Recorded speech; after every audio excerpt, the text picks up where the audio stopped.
그런데 이제 안정애착을 형성하지 못하고 취약하게 성장했다면 커서도 이제 그 외부에서 발생하는 스트레스에 대해서 자기 스스로 마음의 안정을 찾고 평화를 유지하는 능력이 부족하게 되거든요. 그러면 내가 스트레스를 겪게 될 때 외부 세계에서 자기를 조절할 수 있는 대상을 끌어와야만 안정이 되는 거죠.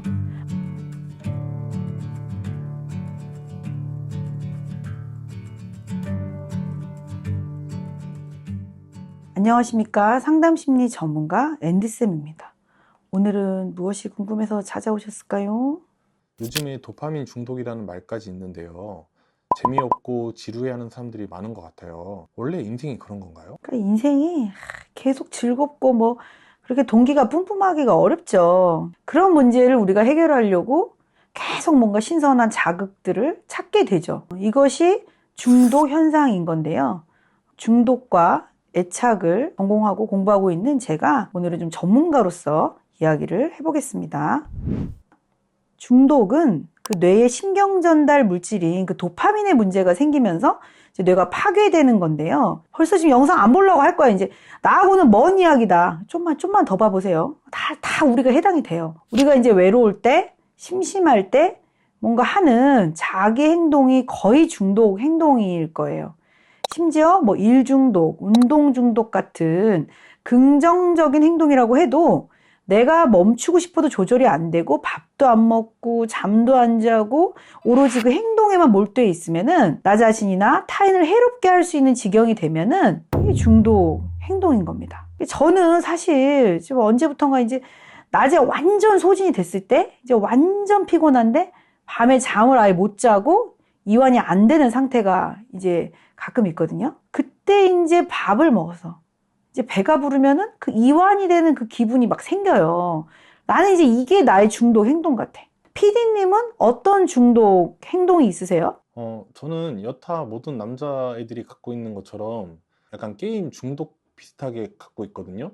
그래서 PC방을 한번 가면 보통 한 4-5시간 정도는 해야 좀 적당히 했다 이런 기분이 들고, 막 심할 때는 밤새도록 이렇게 할 수 있는 정액제가 있어요. 그럼 그 정액제 요금을 끊어놓고 밤새도록 게임을 하고 그랬던 것 같아요. 지금 이제 결혼하고 나서 와이프가 게임하는 걸 너무 싫어하니까 이 가정의 평화를 위해서 게임을 안 하고는 있지만, 그러면은 그 중독 행동이 와이프와의 관계로 인해서 지금 멈춰져 있는 것 같은데 그 이야기를 제가 또 자세히 해보겠습니다. 그러면 선생님, 중독 행동의 원인은 무엇인가요? 중독의 반대 개념이 무엇인지 생각해보면 이해하기 쉬울 것 같은데요. 중독의 반대말이 애착 또는 관계라고 먼저 생각해보면 좋겠습니다. 채워지지 않은 그 내적인 허기 상태가 중독 문제의 원인인데요.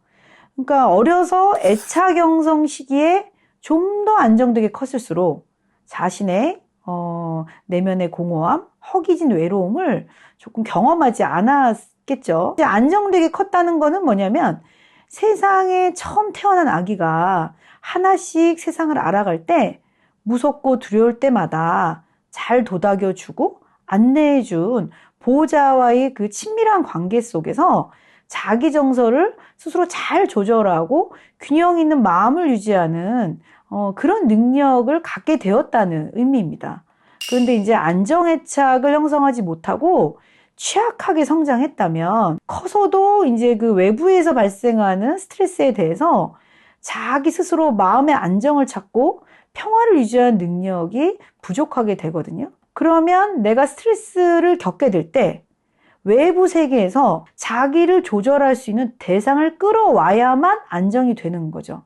마치 어렸을 때 애착 담요 같은 것이 있어야 마음이 안정되었던 것과 같은 거예요. 그래서 뭐 지금은 담요가 아니라 술이고 게임이고 SNS고 이제 그게 나를 안정시켜주는, 나의 힘듦을 견디게 해주는 위로의 대상인 거죠. 또는 뭐 윗세대가 알코올 중독이나 도박 중독이나 어떤 중독적인 성격을 가졌다면 이것이 세대를 거쳐서 유전적으로 또 영향을 미치는데요.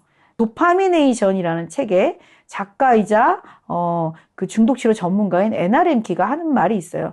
자기 아버지가 알코올 중독자였는데 자기는 술을 안 좋아해가지고 나에게는 중독적인 DNA가 없구나 라고 생각을 했대요.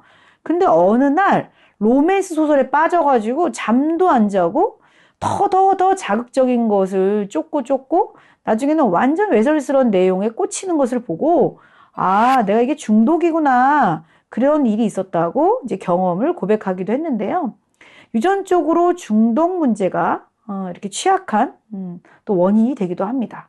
그럼 선생님, 중독 행동의 회복 방법은 무엇이 있나요? 힘든 일이 있을 때마다 내가 지금 어떤 방법으로 이 회복을 해내고 있는지 잘 봐야겠죠. 술이든 특정 어떤 약물이든 행동이든 아무튼 몰두된 무엇인가에 집착을 해가지고 그것에 의지해서 살아내고 있는 거거든요. 그게 나의 가짜 애인인 거예요. 내가 잡고 있어야만 하는 가짜 애인, 나를 위로하는 중독 행동, 중독 대상은 임시적인 나의 해결책인 가짜 애인입니다. 중독 행동에서 벗어나려면 결국 진짜 관계가 만들어져야 합니다. 자기를 이해하고 안아주는 환경, 그런 대상과의 관계 경험이 반드시 필요합니다. 우리 남편 얘기를 좀 할게요. 이거 안 볼 거니까. 우리 남편이 알코올이나 담배가 정말 심각했는데요. 결혼하면서 진짜 평생 진짜 그랬던 거를 끊었거든요. 평생 그렇게 막 꼴찌였다고. 근데 이제 본인 말로는 결혼해서 이제 아내가 생겨서 끊을 수 있었다, 이렇게 말을 했는데, 조금 전에 이제 피디님이 말한 것처럼 관계가 생기면서 자기의 그 위로 대상이었던 가짜 애인들과 이별할 수 있었던 거죠. 그러면서 그런 너무 허기졌던 마음들이 관계로 채워졌던 거죠. 모르겠어요. 또 이건 또 결혼 초에 들은 말이라 지금은 또 뭐라고 말하려나 모르겠네요. 아내가 무서워서 못한다 할 수도 있겠어요. 그러나 피디님의 말이나 우리 남편 말을 들어봐서도 알 수 있듯이 진짜 중요한 관계가 생기면서 중독 문제가 좀 극복이 되는 것 같습니다. 아무튼 건강한 상호작용 안에서 이해받고 지지받는 경험이 있을 때 허기진 마음이 조금씩 채워지는 것 같습니다. 그래서 도박 중독이나 알코올 중독 그 문제를 회복하는 현장에서는 그런 자조 모임, 그룹 활동을 굉장히 강조하고 있는 거겠죠. 그래서 저희 채널이 계속 안정애착이 되는 법, 대인관계하는 법을 고민하는 거군요. 결국 잘 살게 되는 핵심 비법이 친밀한 관계인 거네요. 쉬지 않고 연애하고 아무나 애인을 만드는 어떤 분의 어떤 말이 생각이 나는데요. 그 이유가 너무 적적해서요 라고 했거든요. 여러분, 술이나 SNS, 폭식, 운동, 이렇게 멈춰지지 않는 꼭 잡고 있어야 될 것만 같은 이런 가짜 애인 만들지 마시고 진짜 내 편 한 사람을 어떻게 만들어 갈지 꾹꾹 꽂고 잘 고민해 보시면 좋겠습니다. 방법이 뭐가 있냐고 댓글을 달지 마시고 저희 채널은 전부 다 그런 이야기니까요. 잘 살펴봐 주세요. 감사합니다.